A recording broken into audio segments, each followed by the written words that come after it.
Hey everybody, it is Scott and Sarah. We are back here for egg number 8 of your 12 eggs of Easter. Hopefully you've watched all the other videos. If not, I don't know how you got to this video, but go back and watch all those other ones we've done before this so you can get caught up on the story. But before I can crack this bad boy open, Miss Sarah needs to read us our scripture reading. This scripture reading is from John 19:16 through 24.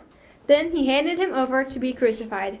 Then they took Jesus away, carrying the cross by himself. He went out to what is called the place of the skull, which in Aramaic is called Golgotha.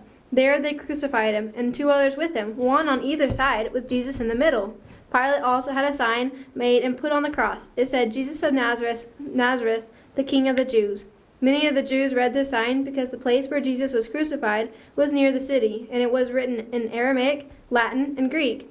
So the chief priests of the Jews said to Pilate, "Don't write the King of the Jews, but that he said, I am the King of the Jews." Pilate replied, "What I have written, I have written." When the soldiers crucified Jesus, they took his clothes and divided them into 4 parts, a part for each soldier. Then they took also the tunic, which was seamless, woven in one piece from the top. So they said to one another, "Let's not tear it, but cast lots for it, to see who gets it."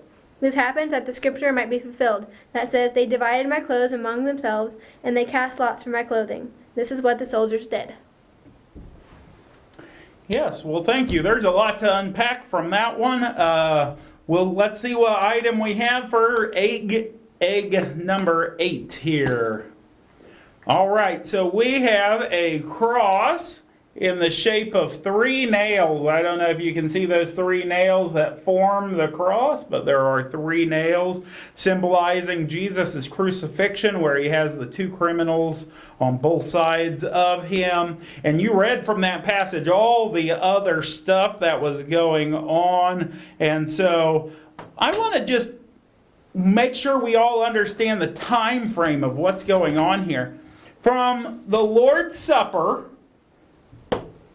the praying, here we had the whipping and the rooster crowing and the crown of thorns and now the crucifixion. You're talking, this is like a 24-hour period. All of that stuff has happened in. And so even though we have taken 8 days to talk about it, that has been a really short amount of time. And in fact, if you look at the Gospels, all 4 accounts, the Gospels spend a whole lot of time on this last week of Jesus' life. And so there's a lot of it there, and they're trying to just make sure we understand how important it is that Jesus died on the cross. His blood is for that new covenant, and it is for all believers, not just his current disciples. And so that concludes day 8, egg 8. We will talk to you tomorrow.